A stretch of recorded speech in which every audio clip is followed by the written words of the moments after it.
This is video of my niece Morgan, who was 24 months old when I collected this video. One of the most awesome things about being in education is when you have young relatives is that you get to watch them learning and you get to record them and analyze what they're doing. And so I'm going to use this video to illustrate some of the key principles of two big learning theorists, Piaget and Vygotsky. And throughout this video, I'll be stopping the recording to talk about some of those key points. So this is an example of my niece putting together a puzzle, matching up pieces and shapes with these gingerbread men, which have puzzle spots on them, spots for the shapes. And this is the first time she's done something this complicated, this sophisticated, and it's a really exciting thing. We're all really excited to watch her accomplish this task, and you can tell that she's pretty excited too. Could that one go someplace else? It goes right here. Gingerbread man. It goes right here on the gingerbread man. Let's lay her down though. It won't work if you stand them up. One of the key aspects of Vygotsky's theory of how children learn is the idea of the zone of proximal development. And for Vygotsky, the zone of proximal development is a space of optimal learning, and it's the space between what a child can do developmentally and what the child can do with help. And here we see an example of my niece being helped, being supported in completing this puzzle by her mother and her grandmother, who are showing her and helping her understand, with their assistance, how to keep the pieces in the puzzle after she places them in the right place. Where does that one go?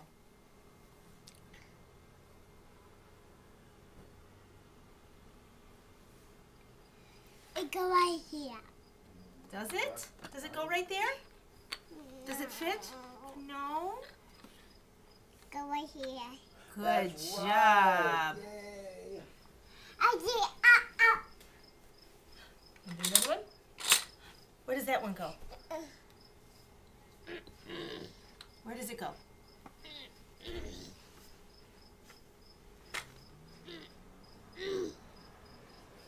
Let's see.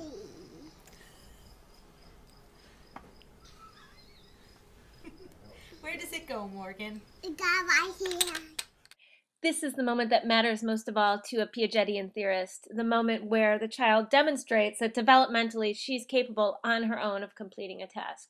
And for a constructivist like Piaget, this might be evidence that my niece is capable of completing this puzzle on her own because the adults have stepped back and she is now capable of matching the shapes with the spot on the puzzle on her own.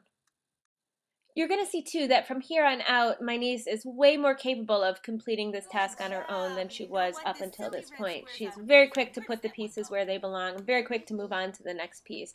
So that might also be evidence that she has learned something and is now capable of doing something that she wasn't able to do when she started this task. How about this one?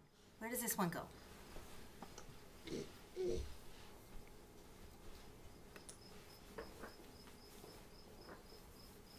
Where should we put that one? It put right here. Good Good job. job, sweetie. I'm putting up. You filled it all up? Not quite. Well, you got all the green the green stars. Where does that one go? Go right here. Good. Oh, can you turn it so it fits? Just about got it. There you go. Good job. I did up. You did it all up. Let's see what's next. Where does this one go? I put a gingerbread man. You're putting it on the gingerbread man. Where does this one go? Here's another one. Where does that one go? There you. There you. You're welcome. I don't want to say much about this moment except that, first of all, I find it incredibly adorable. And second, it's a good example of how kids learn through social interaction. So kids aren't born knowing to say thank you when they're handed something. They learn that through interacting with other people. And that's something that both Piaget and Vygotsky were extremely interested in. Piaget did a lot of work on moral development, and Vygotsky did a lot of work on thinking about how culture is transmitted from one generation to the next. Super interesting idea that we don't have time to get into, but really fun to think about if you're thinking about learning theory. It go right here. Good job. All right. Now, how about the yellow octagon? I got it. So this is the first time in my experience that I've heard my niece refer to something by both its shape and its color. And she calls it a yellow octagon. And there's no evidence yet that she's learned something new, that she's now able to refer to things by their shape and their color. We only know that she's done it this first time. We don't know if she's just repeating what her mom said. The only way to know for sure would be to create some next task that asks her to identify something by color and shape with no help or with minimal help from adults. Good job. And the gingerbread man. Where does that one go? Yep, see. Let's see. It's tricky. It's too tricky? Where does it go? It go right here. Good job.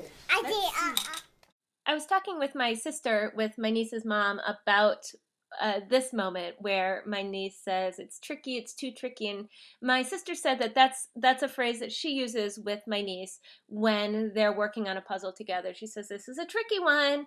So this is an interesting example of how kids learn not even just the ways of interacting, social ways of interacting, but also ways of approaching problems. So in this case, she's imitating something she's heard her mom say, and then ultimately solves the problem just like her mom does. But the approach to solving the problem is similar to what she's already seen from working with her mom on other problems. Oh, there's still two more in there.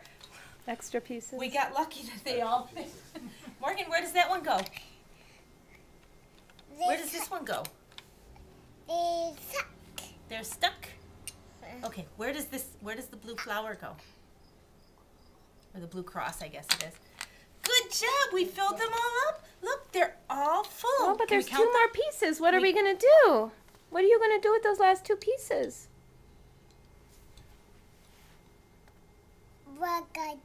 What are we going to do?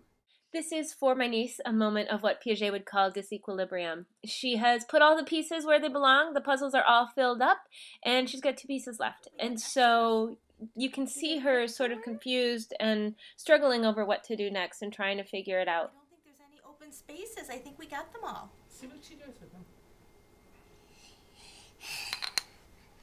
Okay. Right in the middle? Something interesting going on here.